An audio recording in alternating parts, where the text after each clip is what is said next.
মন বড় মাছ তো দেখতে পাচ্ছি না। এইটুকু এইটুকু মাছ তো গাঁদবে না। দেখি, একটু সামনে আগিয়ে দেখি।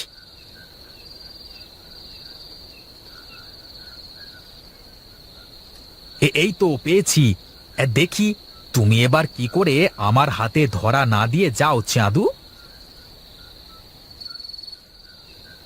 এই তো, এরকম আর দু চারটে পেলেই হয়ে যাবে।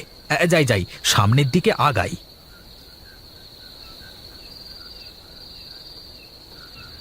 কি রে, কি হয়েছে? তুই এমন হাঁপাচ্ছিস কেন রে? ওরে ওরে, আর বলিস নে রে। ওদিকে তেঁতুলতলার দিকে একটা বড় শৈল মাছ দেখে মারতে যাই। থুরকুচ মারি কিন্তু গাঁথে না। এ, আস্তে আস্তে আমাকে সেই বড় কেনালের ত্রিমোহিনীতে নিয়ে গেছে। পরে আমি ঠিক পেয়ে দৌড়ে কোনো রকমে চলে এসেছি। ওরে বাবা, হ্যাঁ। তোকে না বলেছিলাম যে আসবার সময় আমাকে ডেকে আনবি? তা তো আনলি না। ভাগ্য ভালো বেঁচে গেছিস। আজ আর তাহলে মাছ ধরবো না রে। চল চল, দুজনেই বাড়ি ফিরে যাই। হ্যাঁ হ্যাঁ, তাই চলো। কাল একবার সাধু বাবার কাছ থেকে ঘুরে এসে দুজনে একসাথে মাছ ধরতে আসবো।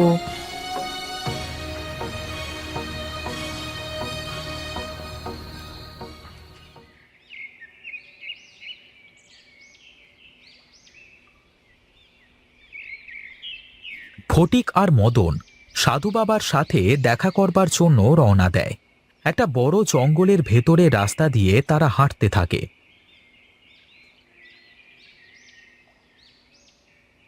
হাঁটতে হাঁটতে তারা সাধু বাবার দেখা পায়। সাধু বাবা একটা বড় বটগাছের নিচে বসে ধ্যান করতে থাকে। সাধু বাবা, আপনার সাথে আমাদের কিছু কথা ছিল। বল, কি বলতে চাস? আমি তোদের জন্য কি করতে পারি?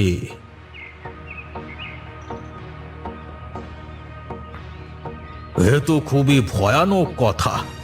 রাতে মাছ ধরবার নেশা ছেড়ে দে যদি বাঁচতে চাস। কিন্তু বাবা, এর থেকে কি বাঁচার কোনো উপায় নেই? সব সমস্যারই সমাধান আছে রে বাবা, কিন্তু তার জন্য সাহস রাখতে হয়।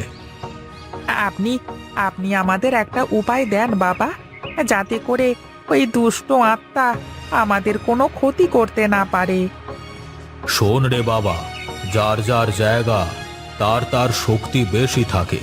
পানিতে যেমন কুমির, ডাঙায় যেমন বাঘ, আর গাছে তেমন বানর। তাই তো ওখানে কিছু করবার মতো শক্তি আমাদের কারোর নেই। কোনো উপায় কি নেই সাধু বাবা?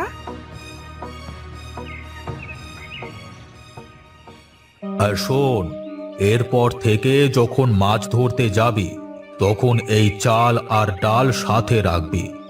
যখনই তোর সন্দেহ হবে তখনই পানিতে এক মুঠো চাল আর ডাল একসাথে ফেলে দিলে ও তোর পিছু ছেড়ে দেবে। ঠিক আছে বাবা, এখন তাহলে আমরা চলি।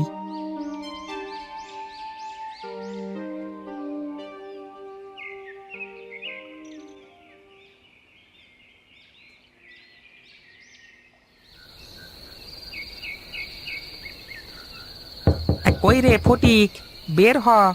যাবি নে মাছ ধরতে? বের হ তাড়াতাড়ি। গিন্নি, ওই যে মদন ডাকে আমাকে। তুমি ঘুমাও, হ্যাঁ, আমি যাই।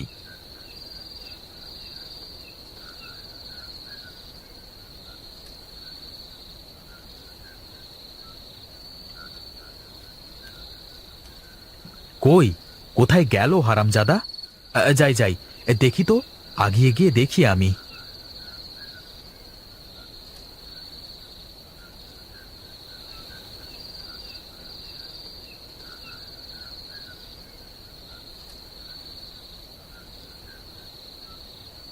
এই তো, দাঁড়া।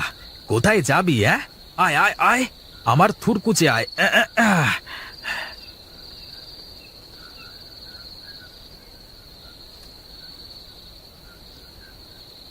ফটিক মাছ ধরতে থাকে। একটা বড় মাছ দেখে ফটিক আস্তে আস্তে পানির মধ্যে নেমে যায়। ফটিকের মারা মাছগুলোকে যেন মচমচ করে কে চিবিয়ে খেতে থাকে। হঠাৎ ফটিকের মনের মধ্যে সন্দেহ জাগে। ফটিক পেছন ফিরে তাকায়।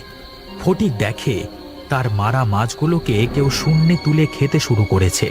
ফটিক বুঝতে পেরে এক মুঠো চাল আর ডাল পানিতে ফেলে দিয়ে হাঁটতে হাঁটতে ওপরে উঠে এসে দাঁড়ায়। না, ওরে বাবা, একটুর জন্য বেঁচে গেলাম। এখনই এখনই তাড়াতাড়ি বাড়িতে ফিরতে হবে।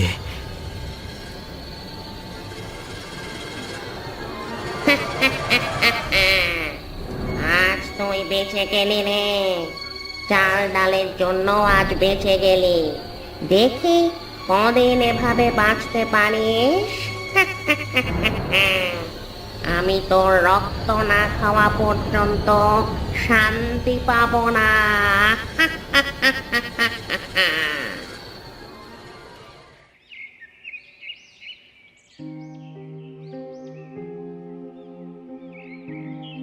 এ বৌদি, কিভাবে কি হলো? রাতে আপনার ডাক শুনে বাইরে বের হয়ে গেল, তারপর ফিরে এসেই এমন জ্বর। কই, আমি তো কাল রাতে আসিনি। আমার আসবার কথা ছিল, কিন্তু একটু ভগ্নিপতির বাড়িতে যাওয়ার কারণে আমি আসতে পারিনি তো। কি বলেন দাদা, তাহলে তো বড় বাঁচা বেঁচে গেছি আমরা। না জানি কি হয়েছে ওনার সাথে। হ্যাঁ, আপনি কোনো চিন্তা করবেন না বৌদি, সব ঠিক হয়ে যাবে। এই ফুল দিয়ে কি হবে দাদা? এই ফুল পানিতে ভিজিয়ে খাইয়ে দিলেই ওর ভেতর থেকে সব দুষ্ট চক্র দূর হয়ে যাবে, জ্বর পানি হয়ে যাবে।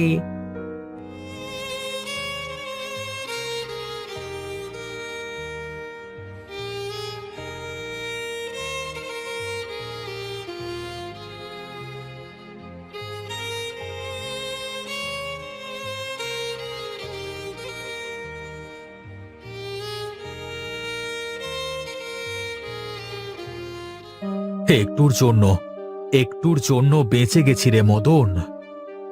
বড় হলি, কিন্তু বুদ্ধি হলো না। রাতের বেলায় কারোর এক ডাকে বাইরে বের হতে হয় না, সেটা তোর জানা নেই?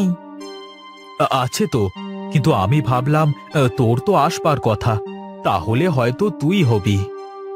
এরকম ভুল আর কখনো করিস নে। আর শোন, সাধু বাবার ওই চাল আর ডাল সাবধানে রাখিস, অনেক বিপদে উদ্ধার হতে পারবি। এখন তাহলে আমি যাই।